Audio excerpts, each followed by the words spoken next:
Hello, my Aloha tribe, and welcome to the Aloha Perspective, where you get a little bit of something and a whole lot of everything. Happy Monday. It is Monday. I am somehow still alive today.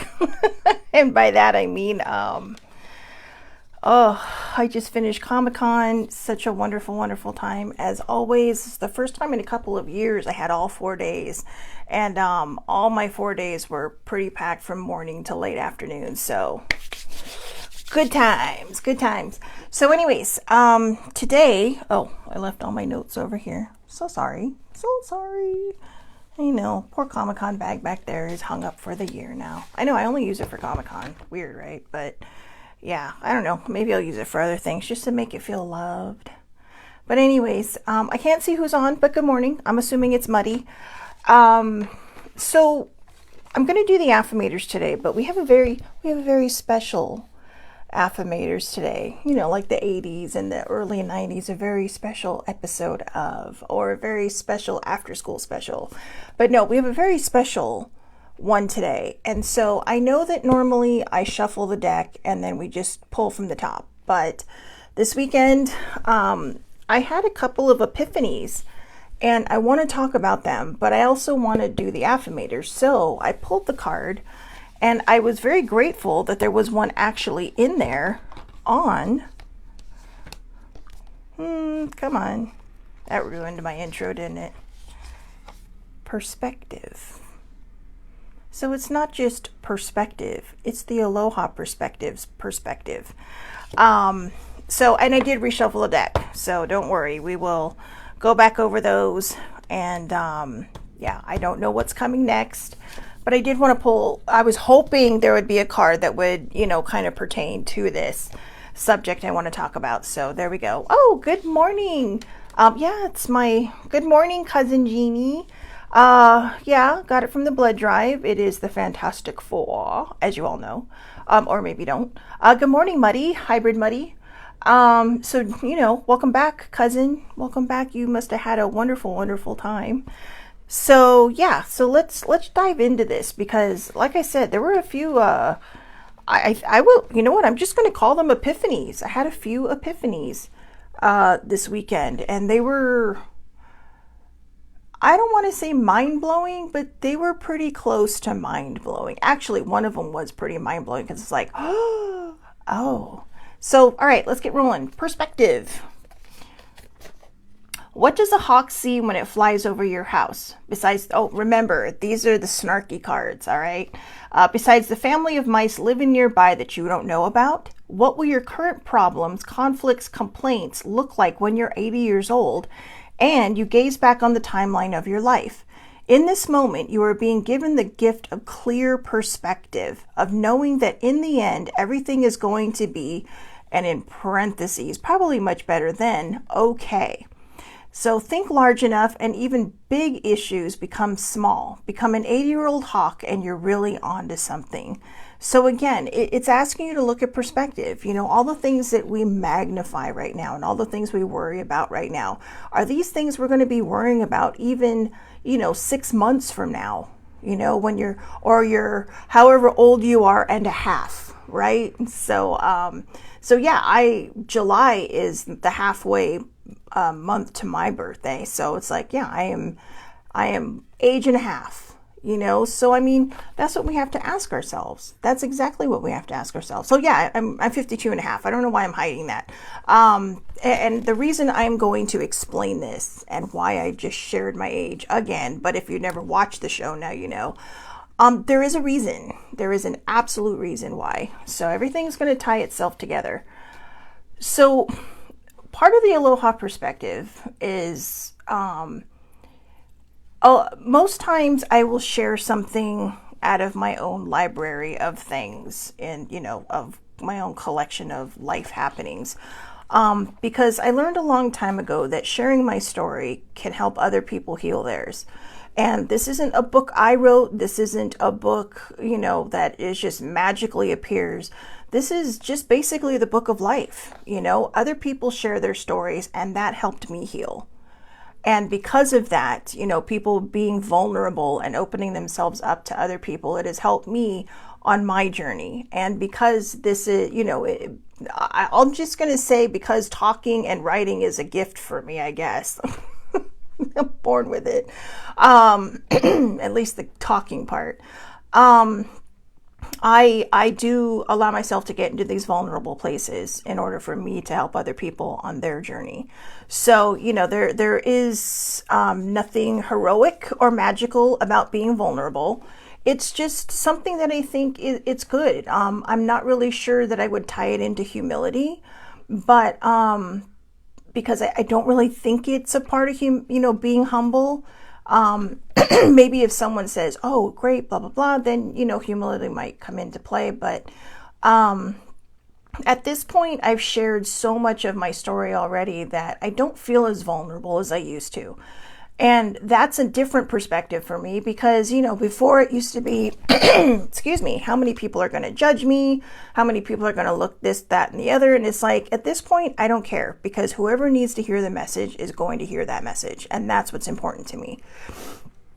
So that being said, I had two things this weekend happen to me, and I'm going to share kind of the before and after of them both. Comic-Con for me I'm a nerd, all right, geek, nerd, whatever you want to call me. I just call myself a geeky nerd because the definition of where I fall seemed to change every week. So, good morning, older sibling. So, and funny thing is, older sibling and I talked a lot about this weekend because especially yesterday's super epiphany that I had. But yeah, so I'm just going to dive right into it. So we talked about perspective, and we talked about, so it says here, if you're a hawk flying over and you see this, that, or the other, what will your current problems, conflicts, or complaints look like when you're 80 years old? Will you look back and go, why did I spend so much time worrying about that? Why did I let that, steal my peace? Older sibling has done a fantastic job of teaching me to trust the process, and everything happens. Well, I put them together. Trust the process because everything always works out. Even if it doesn't feel like it works out, if it doesn't work out the way you want it to, then it works out the way it was meant to. Okay. Because that's, we can't control anything in life. And I think the biggest issue many of us have is the fact that we try so hard to control things, right? Like, it's like, well, I got to do this. and then we find out it works out differently, and it may even work out better. So what's interesting is I'm going to start here. Thursday, I was talking to a friend and they're like, hey, how was Comic-Con going? And blah, blah, blah. He's like a little brother to me. And I was just like, yeah, it's like, this is the best I've felt in a long time at Comic-Con. And it's like, and I went all the way back to like the year my mom passed and the year, Sissy Joe passed, and I'm all like, yeah. And I said, I don't think I've had a great Comic-Con since then because, Sissy Joe, her funeral was literally the Monday before Comic-Con. And I kept thinking, well, older sibling, should we go? Do we look bad if we go and have fun because we're supposed to be sad? And it's like, no, this is something she would have wanted. She never wanted to go to Comic-Con, but she always enjoyed our little adventures when we went. So, I actually think she would have enjoyed it. But yeah, so, there were all these things. And of course, the healing journey I've been on. And so I told him, I said, this is the first time in a long time where I really kind of felt like, I'm just all out, like I didn't say this to him, but it's like kind of balls to the wall fun, right? And just go out there and just whatever happens, happens. And I know this isn't just from that last thing, whatever happens, happens. Go with the flow, right? That was not me even, 10, 11 years ago. Not me at all.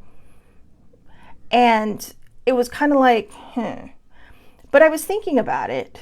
And then, I had a whole different, so I'm going to leave that story there and I'm going to leave it open because the next day, like the The next day, so every day that I went to Comic-Con, I took a picture of my outfit and I posted it on Facebook because I'm trying to be a little more body positive. I'm trying to just love myself as I am and to not worry about other things. And usually I wouldn't do that because, you know, it's just body dysmorphia and then being a plus size girl and all these things, just a lot of shame rolling around in my head.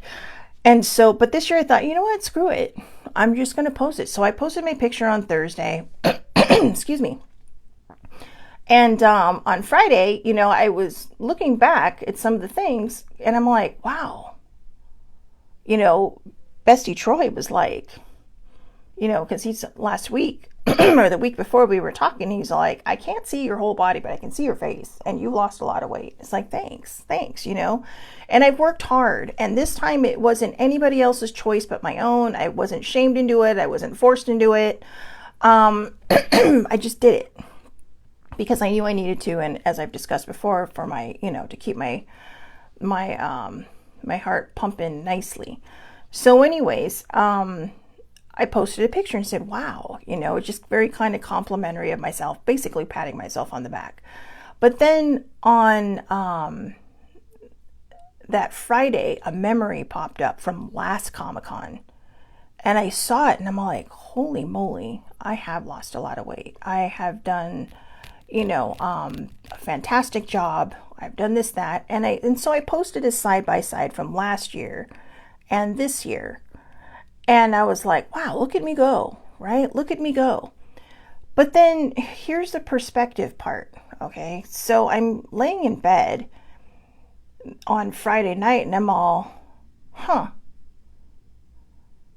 And I realized that 11 years ago, when my mom was dying, I was given the opportunity to do a program called OptiFast, which is basically starving yourself to lose weight. You are limited to a certain amount of calories. You can only drink shakes or basically the stuff that you buy from them. So there's like the shakes and the soups to toss up the sweetened, you know, the sweet and savory. And then they have little like health bars in case you want to chew something, right? And they tell you not to eat anything. I mean, if you want coffee, you can have milk, but no sugar.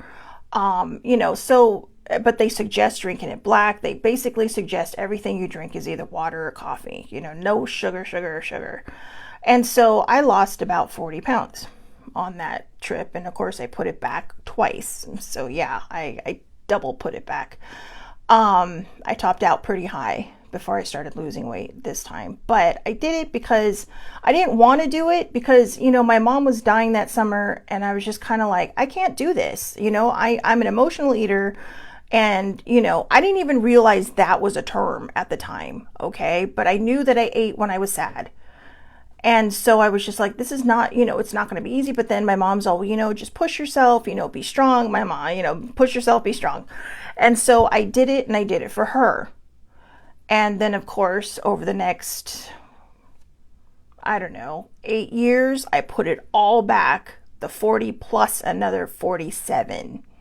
So, yeah, I'm going to let you do the math on that one. I'll just tell you, you know, this is what I mean by being vulnerable is that I'm sitting here like trying at first to hide my age and then trying to hide the weight I ended up back at. And I'm just kind of like, you know what? The only way to help people is to be honest. I topped out at 287. I'm only 5'4". Okay. I mean, I'm 5'5" on a good day if I'm standing tall and wearing my Doc Martens, but I'm somewhere between 5'4" and 5'5". So, but the only thing, one of the reasons most people couldn't tell you, I mean, you can tell, but one of the reasons why people thought I didn't weigh as much as I weighed is when I was 14, my spine curved just enough so I wouldn't grow. So my body, according to my doctor, is actually built for someone about 5'8" or 5'9". I know, I totally got gypped in the height department. Thanks a lot, spine. But yeah, very mild, very mild case of scoliosis, which was basically saying, fuck you, you're not going to grow. So, sibling, what are the question marks for? I don't know what the question marks are for. So it's hard sometimes, guys, when you comment, because I've moved past it before your comment gets to me, so I don't always know what you're asking or what you're referring to. So I apologize for that. But anyways, so I'm laying in bed and I'm thinking, this is fascinating. Here I am, like doing a side by side from this year and last year and going, yeah, look at me go. And wow, I've lost all this weight. And, oh yeah. Oh, shut up. I know what she's saying.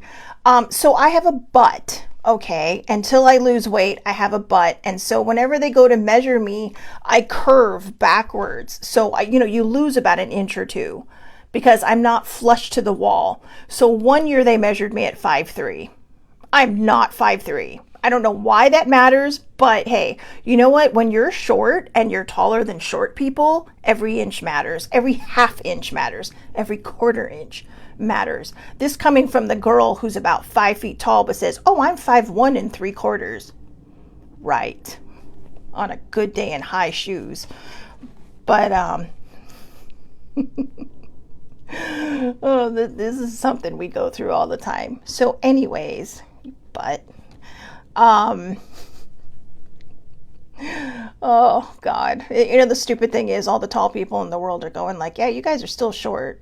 It doesn't matter how tall you think you are. That's why, it's like a cage match between all of us short people over here. We're all trying to be taller than each other because everybody else in the world is taller than us. I mean, there's one thing Sibling and I have in common, is that when we were kids, we had to climb counters to get anything. Even as adults, really. So, and at the grocery store, oh my God, if it's on the top shelf, it's like, please God, send somebody around the corner that's tall. So anyway, I digress. Let's go backwards. So anyways, like I said, I'm sitting here patting myself on the back going, hey, way to go, atta girl, look at all the weight you've lost from last year to this year. And then when I was laying in bed, I realized something. I'm only about 4 pounds lighter than I was when I started OptiFast 11 years ago. And 11 years ago, I'm fat, I'm chubby, I hate my body, I hate this about myself, no one will ever want me, blah, blah, blah. All this changes on the outside. All of it will change on the outside.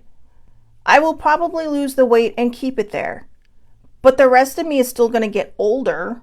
I mean, for fuck's sake, I've had a lot of gray hair since I was like 30. I color my hair.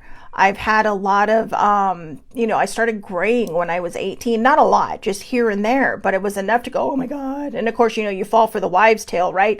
Don't pull the gray hair because 5 billion of them will grow back into place. Seriously, the same gray hair will probably pop back. Good morning, Eileen. Thank you. It's my Fantastic Four shirt from the blood drive. So anyways, so yeah, I was thinking about that and I'm like, wow, I got to talk to Sibling tomorrow. And it was because it was a huge epiphany, and not because I realized that I'm only 4 pounds lighter from when I started OptiFast 11 years ago. And, definitely looking better than I did last year, or more healthy than I did last year. Not better. Sorry, guys. A little more healthy than I did last year on my health journey. It was perspective.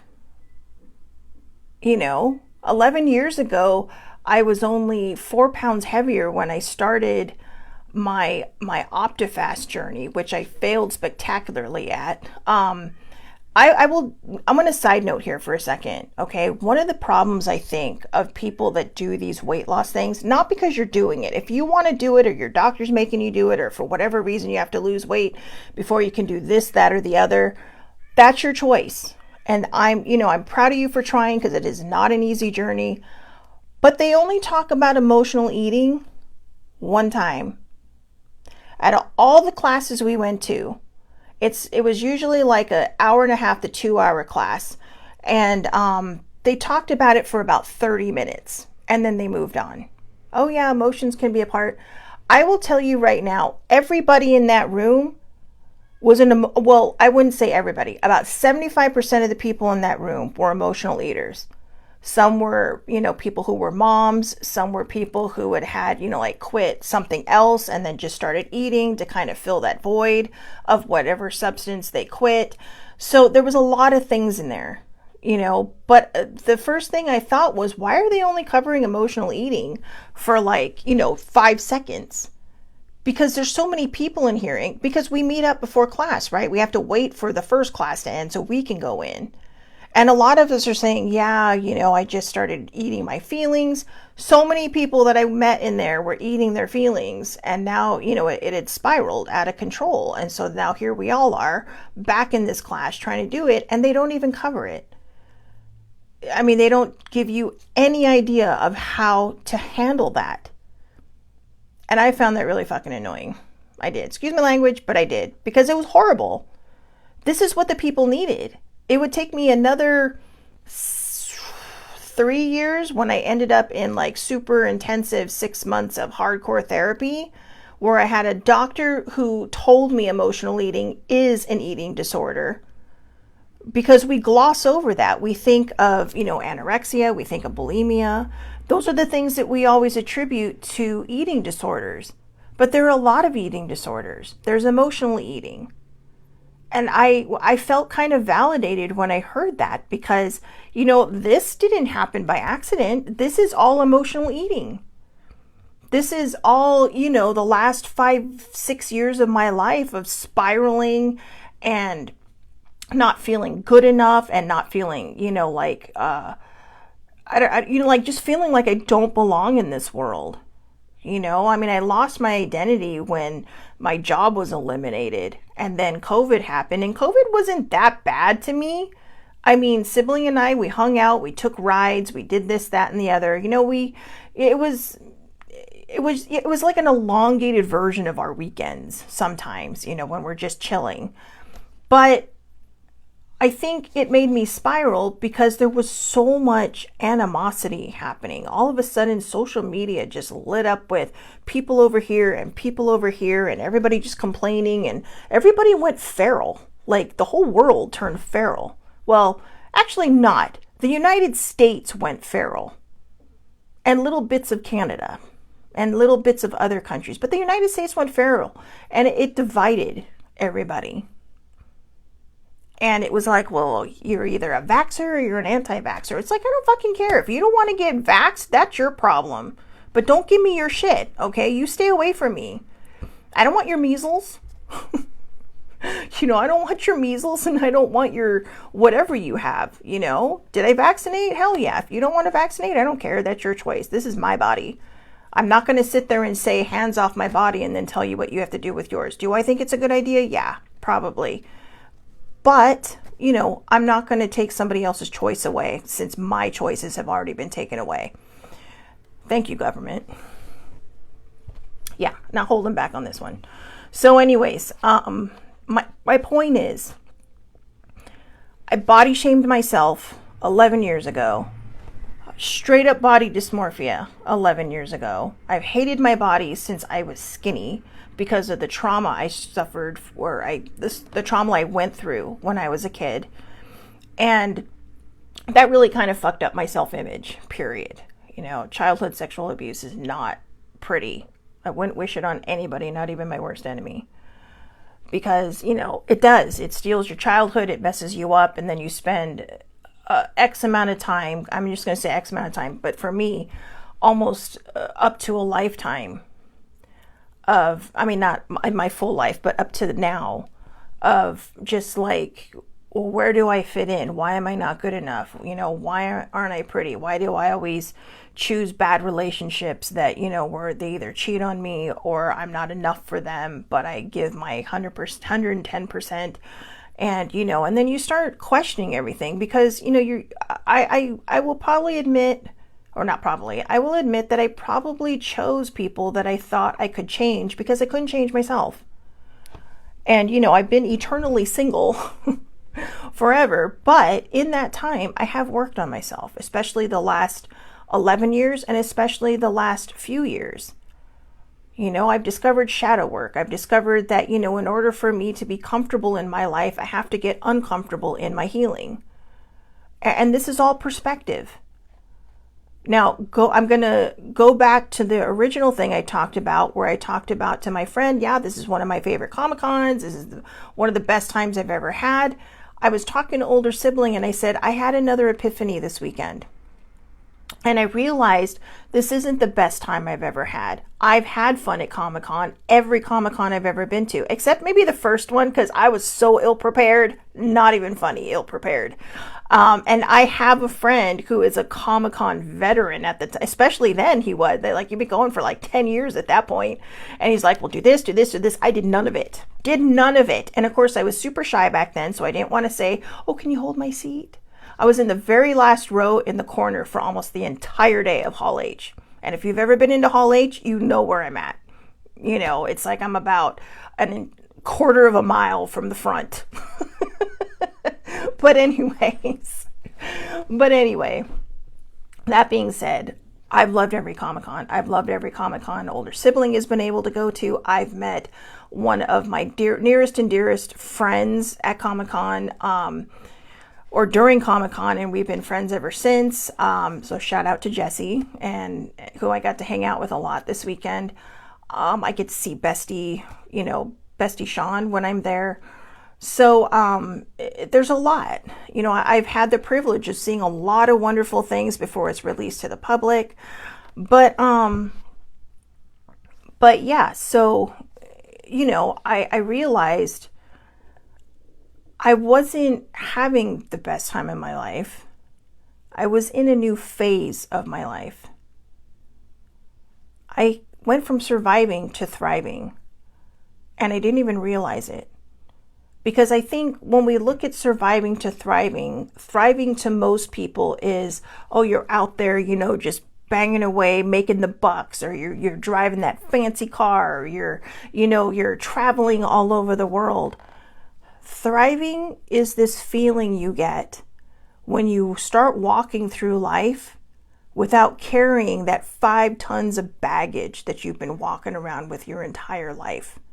Now, that's just my perspective. Thriving to other people may look different, but I'm going to tell you right now that if you have been on a healing journey, if you have healed trauma brain, thriving is going to look very subtle at first until you realize that that's exactly what you're doing. And then all of a sudden you're just like, whoa, this is pretty awesome. This is awesome. And the more I talked to the older sibling about it yesterday, the more excited I got, because I realized, wow, I didn't even realize I kind of made that transition because I've been very resistant to it. But the interesting thing about being resistant to the thriving is that when I was going, I think it was Wednesday, I was out and about somewhere and I'm like, yeah, but how do I learn to trust the process? And I was going out to get my dad something to eat. And so all of a sudden, older sibling popped in my head and I just heard, call Laura. Because Laura is balls to the wall, all in, feet first, trusting. And somewhere in the middle is where her and I need to meet, because I trust nothing and no one, and she trusts everything and everyone. And and she's starting to learn, the trusting everyone thing. Just, always keep your spidey senses up, all right? So, I mean, I watch enough true crime that I'm probably a little jaded now about trusting, but it's like, it doesn't hurt to keep your spidey instincts up. But no, honestly, and that's when she says, well, you just trust. Because I'm like, how do you do this? How do you do this? It is so hard. But the key is she learned how to let go of that control. She learned that everything's going to happen for a reason, whether we like it or not. Everything, here's the most controversial, everything happens for a reason that I can give you in my own life. I don't know if I would have done any of this healing if my mom was still alive. I honestly don't. Do I want her gone? No. Would I have hoped that I found a different way? Absolutely. But in this timeline of my life, in this section of my life and hers, I only began my healing, my true and proper healing, all of the hard work, the getting comfortable being uncomfortable work after she died because I knew something had to change. It's the same with losing my job.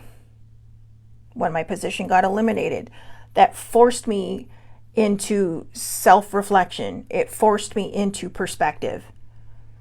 And I had to either decide to sit there and do nothing about it or start doing something about it. When I turned 50, I knew before I turned 50, I was at 49, and I'm like, you know what? I cannot go through the next decade living like I did in this decade. I have to find a way to go from surviving to thriving. Ironically, my intake day was on my 50th birthday.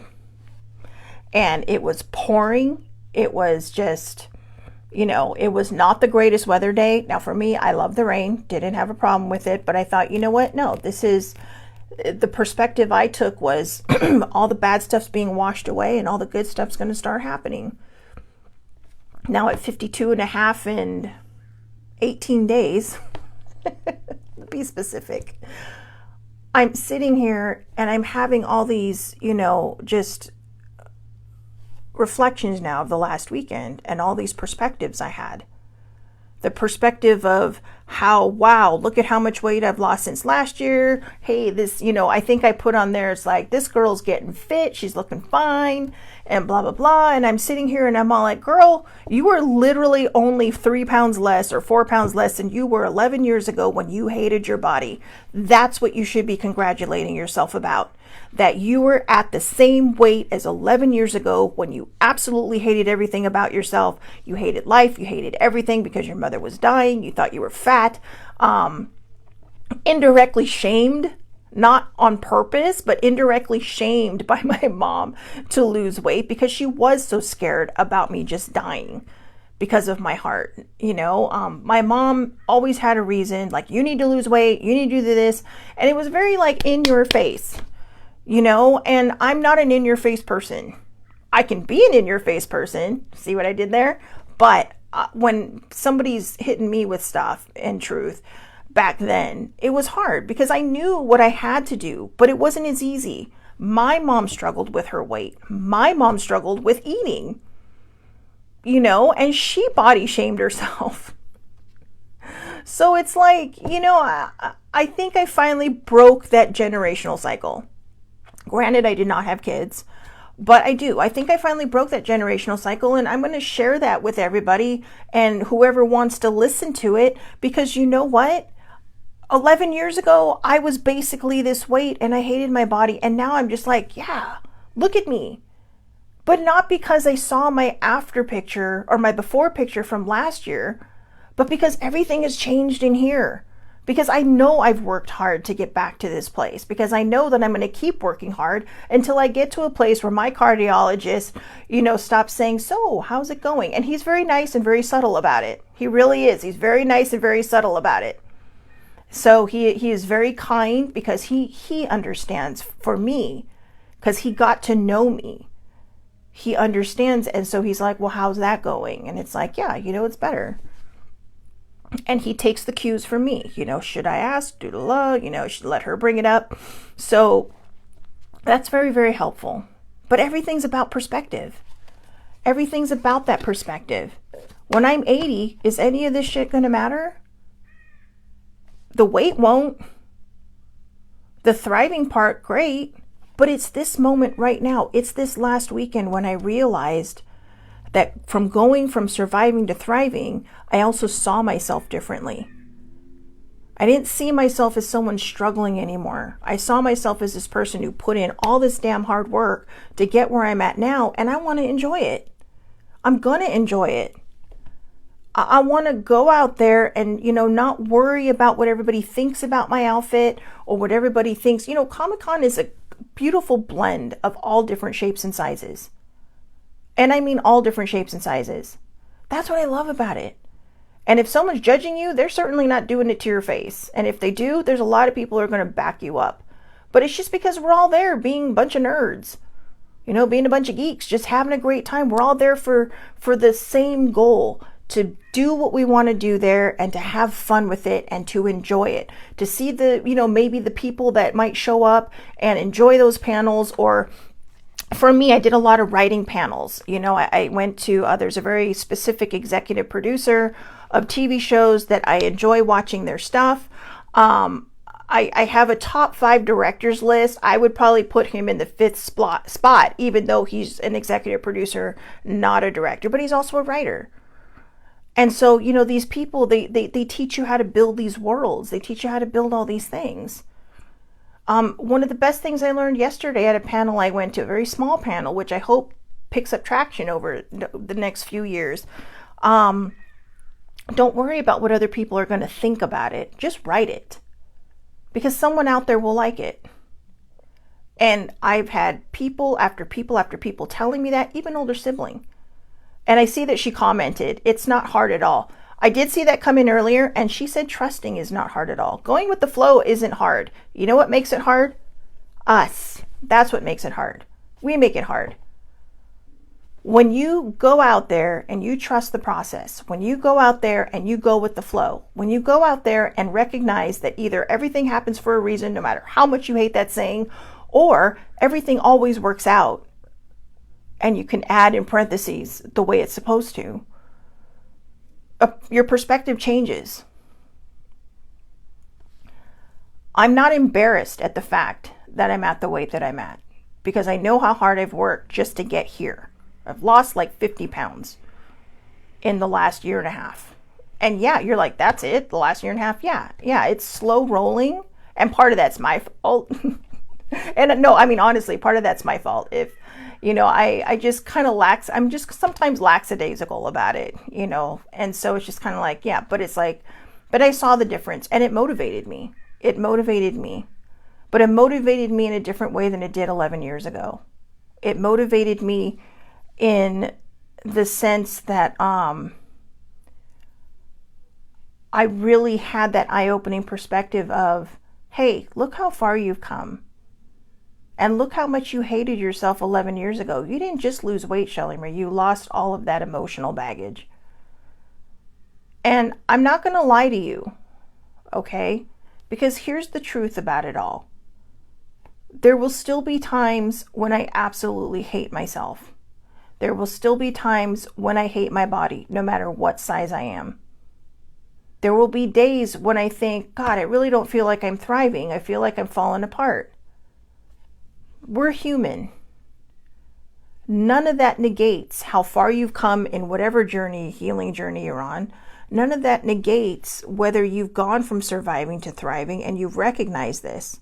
We're human. I have a dinged up mental health, all right? I suffer. I was diagnosed about 20 years ago with major depressive disorder. Now, you sit here and you talk to me, you hear me making myself laugh, and you're thinking, well, that's not possible. Sometimes, guys, it takes a lot of work. If I ever cancel a show at the last minute, it's because I just can't get my brain to cooperate with me that day. And I just need to take a mental health day or a self-care day.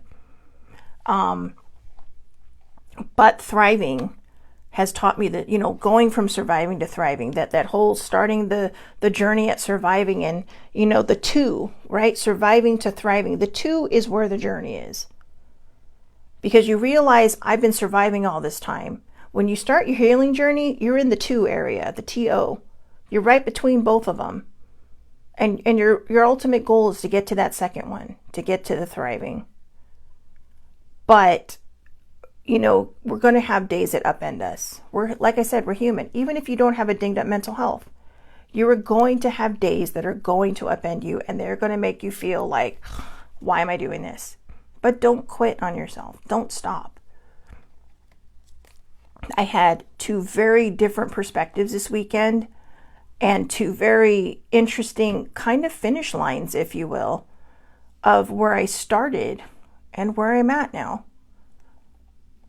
I thought I'm just going to share my outfits on Facebook for my friends for Comic-Con. I'm not going to worry. Some of them I put on Twitter and some of them I put on Instagram. But because, I have friends there too. And it was just kind of like, you know what? I don't know. I mean, I'm not going to lie. I'm very proud of myself. Not because I've lost the weight, not because I went through, finally broke through to thriving and realized I broke through to thriving.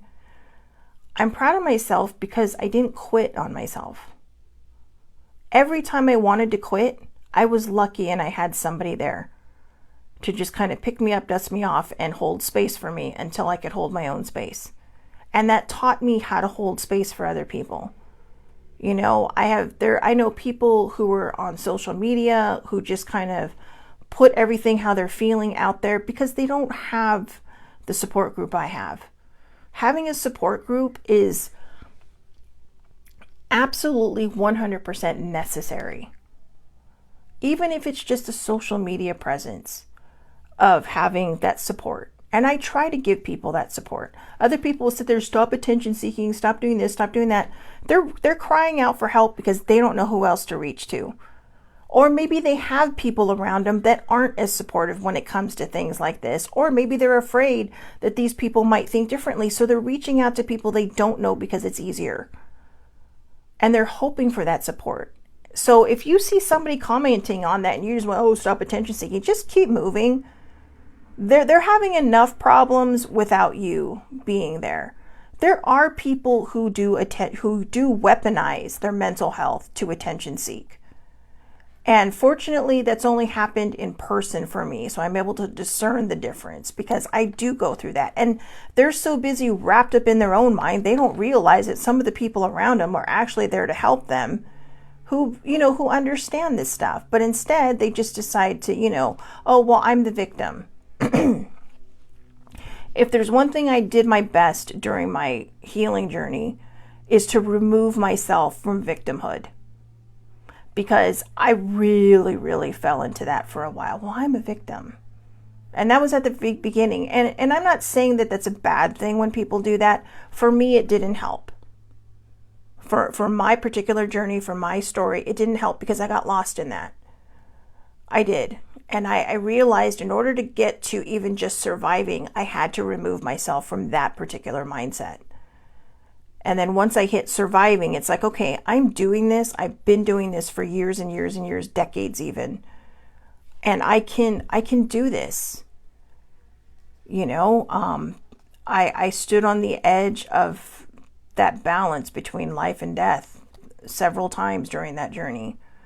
And each time something pulled me back and told me, you can't quit. Don't go. It's not your time yet.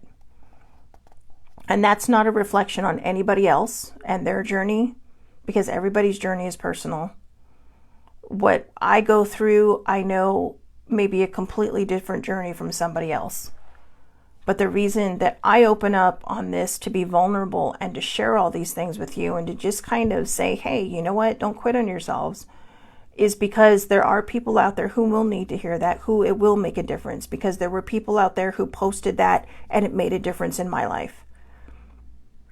One of the hardest things I've ever had to do in learning how to trust people was to ask for help.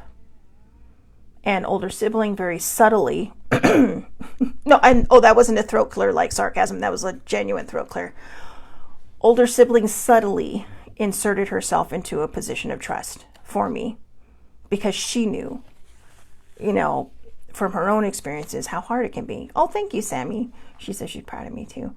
But, and I'm not saying that trying to be unhumble. I'm saying that because I think we all need to look at ourselves in the mirror. And even if you just got out of bed today and it was hard, be proud of yourself. Even if you said, well, I have to get out of bed today because I have to go to work. Be proud of yourself because you did it. Even if you just, slapped your hair back, put on some mascara and some lipstick and said, screw it today. I don't care. The eyebrows can stay at home. Be proud of yourself because you did it. That's what this whole thing is about today. The whole perspective thing. A year from now, it probably won't matter. A year ago when I saw that picture, I didn't want to post it on Facebook. I didn't want to post it anywhere. And I'm not even sure, well, I must have because it came up in my memories. But I think I only posted it on Facebook. And Facebook is only my friends. I only accept friend requests from people I know or people who are friends of people I know. because I want to keep it safe. I want to keep it, and yeah, I do these as public. So what you see as public are purposely done as public, and I will share the same things to like Instagram and all that. But this time it's just kind of like, no, look what I did. And then, like I said, I had that epiphany of like, whoa, 11 years ago, this is where you were. It's interesting how different that perspective became, a decade and a year later. It's like, whoa, look how much I used to hate myself. And look where I'm at now. I mean, honestly, what's interesting, I'm going to tell you, I'm wearing an extra large shirt and this thing is a little poofy on me. I mean, I thought it would be tight and it's not. And granted, it's a men's XL, but I was kind of like, whoa. Because last year when I got shirts, they were 1X. So I'm somewhere between a large and an extra large now. And I'm not going to lie, I'm a little proud of myself because it's like, wow, okay, all right, look at me. And that's what we need to do. Don't be ashamed of patting yourself on the back. You don't have to sit there and go to the stranger next to you, hey, guess what? I lost 50 pounds. I mean, but you can be proud of yourself. You can journal it. You can tell your friends, wow, and yeah, I put it out there, and I put it out there more as I'm proud of myself. I probably should have put it out there as kind of a learning thing, but that's why I wanted to do the show, because I wanted to share with people who feel like they're they're teetering on the edge to just, give it your best shot. Give it your best shot. And like I said, for the people that struggle with mental health issues, I'm not judging. For the people I've lost and the people that other people have lost to mental health, I'm not judging. This is my journey. My journey, like I said, has come very close to the edge several times, especially on this journey. And then I did end up back in therapy, and I was just kind of like, because I didn't want, I wasn't ready to cry. I'm not brave enough. I am seriously not brave enough to do that, and people are going to say, it's not bravery. It's this, that. No, you know what? To choose your time is a brave thing to do. And it may seem stupid to other people. A lot of people may not understand why, but that's not for you to judge. Just be there for the people that are left behind. Because that's all we can do is be there for the people left behind. So, well, that kind of ventured into a place I didn't expect it to venture into. I must have been talking a lot this weekend because I'm getting hoarse. I've been kind of hoarse all morning, but I think part of that, a lot of times I think I get that frog in my throat when I'm a little nervous about talking about something, and or even being vulnerable. I don't feel very vulnerable today. I feel like in my own way, it's kind of that happy soapbox, just standing up there saying, hey, don't give up on your journey.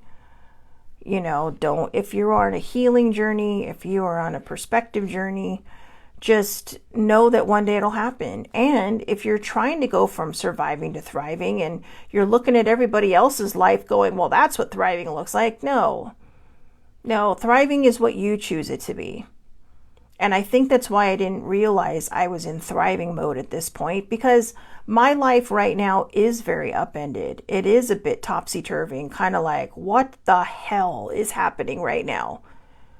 But I realized for me that thriving is I have all these tools now to deal with the things that I'm going through.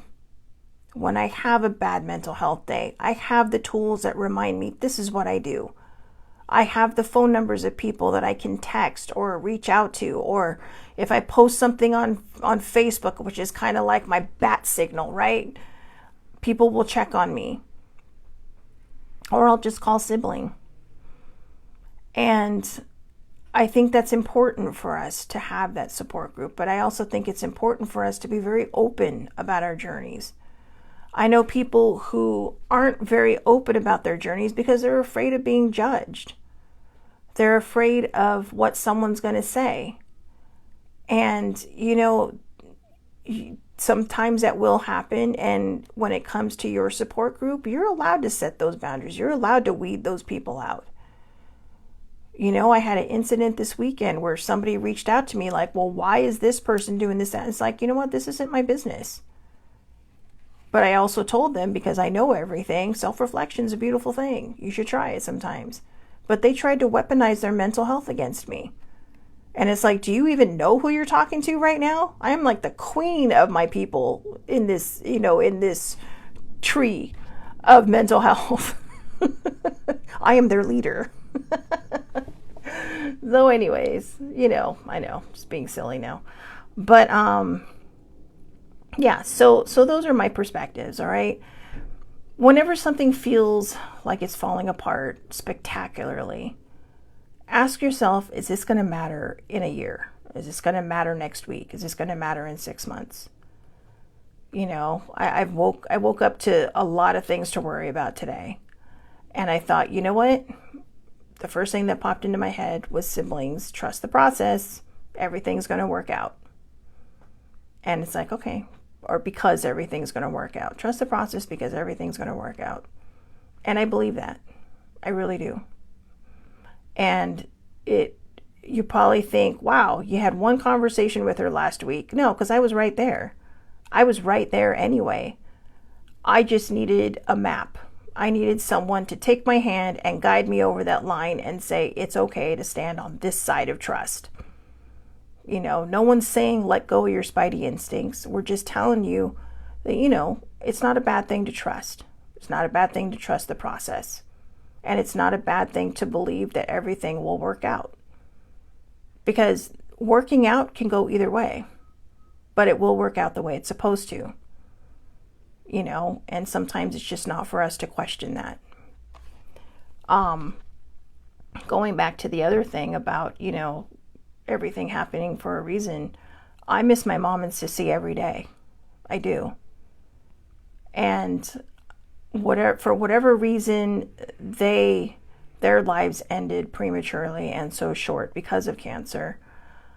I turned it into an opportunity for my own growth and my own healing, because I knew that these two strong women who had such an impact on my life and left me with only, Sissy Joe, older sibling, and I, we were like the three musketeers, and mom was like our dead mother, and now there's only two of us left out of the four of us. And I was always the youngest in that scenario. So, sometimes I think when my mom was the youngest in her family, but she was also probably the most independent. But I have my mom's and my dad's strength from time to time, but I realize I am my own person, and I do things a little bit differently than my mom might have. I heal my stuff, and I learn the tools, and now I'm more open to listening to people when they try to help me.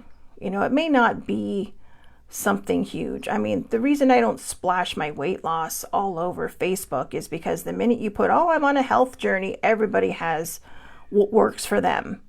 Well, what worked for all of them did not work for me. And my doctor and I sat down and we found a solution for me that is working.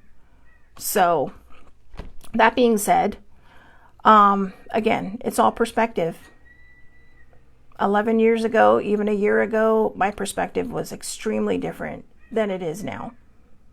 11 years ago, I wasn't even in surviving mode. I was just in some kind of, I don't even know, victimhood mode.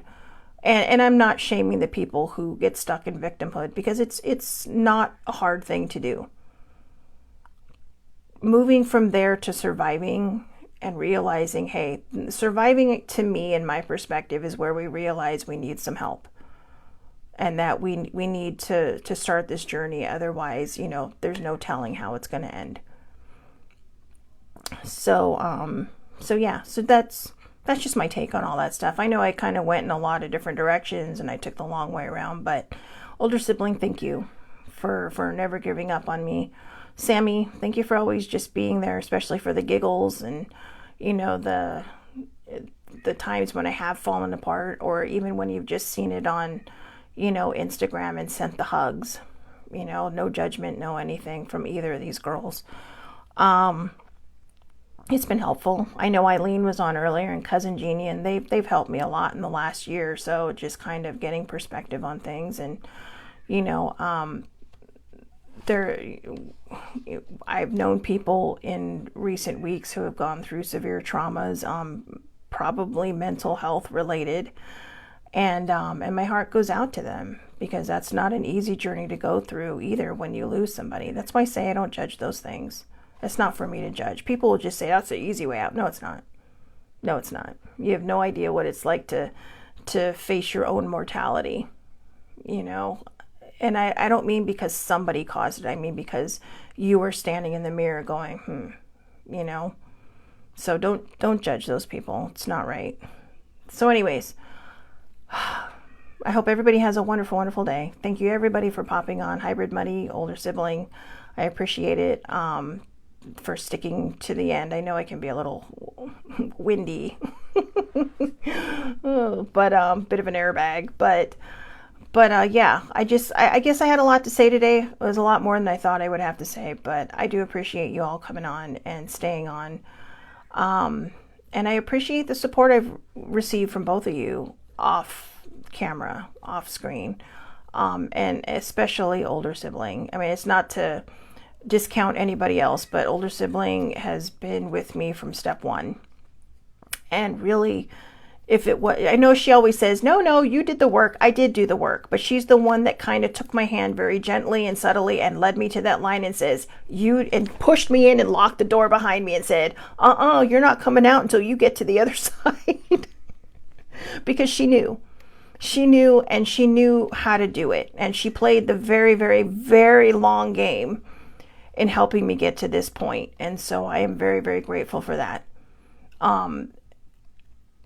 I will say in a lot of ways that there have been a lot of people who have contributed to me still being on this planet, but I would ultimately say that older sibling is one of the main reasons I am still alive.